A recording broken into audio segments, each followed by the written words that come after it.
Hello, good morning. Iba-vlog ko lang itong aming higaan, guys. This is double bed ito, guys.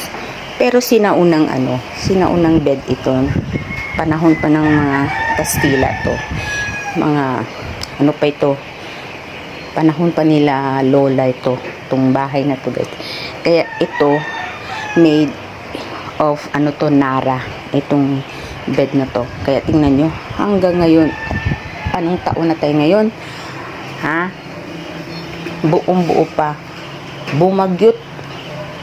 At kung ano-ano pang mga kalamidad. Buo pa rin. Kita nyo naman. Yan ang parang kutsyon nung araw dito. Ito. Dati sa gitna, oh. Oh. Diba, nakita nyo? Hindi siya lumulubog. Hindi siya lumulubog. Yan ang kutsyon nung araw. Yeah, ganyan sila. Lalagyan lang ng lalagyan. 'Di ba sa atin kasi ngayon yung bed natin ngayon may mga spring pa, no? Para malambot ganun. Pero ito, tingnan niyo naman, napaka pa pulido kasi Nara nga to.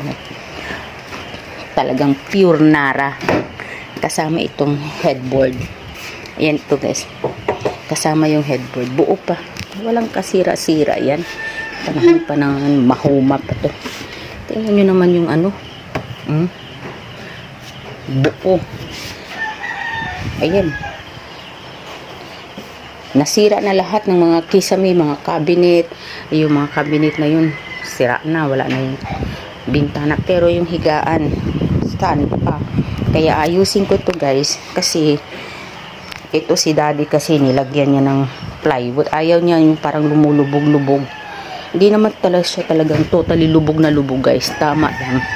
Kaya pala pag natutulog ako, parang something na matigas sa ilalim. May nararamdaman akong matigas. Ito pala nilagay ni daddy. Plywood na di ko maintindihan na pang single. Kaya nararamdaman ko yung matigas sa ilalim ng kutsyon. Ito yung kutsyon, oh. Kaya aayusin ko ngayon. Ito kutsyon to pang double. Tapos, papatungan ko pa ng kutsyon kasi hindi naman nagagamit. Isa pang double na kutsyon para wala nang matigas. Hindi ako makatulog kasi ang tigas. Gawa pala nito nasa ilalim. Ay, Diyos ko. Hindi man to siya actually lumulubog. Bahagya lang. Ayan, so gagawin na natin ngayon, guys.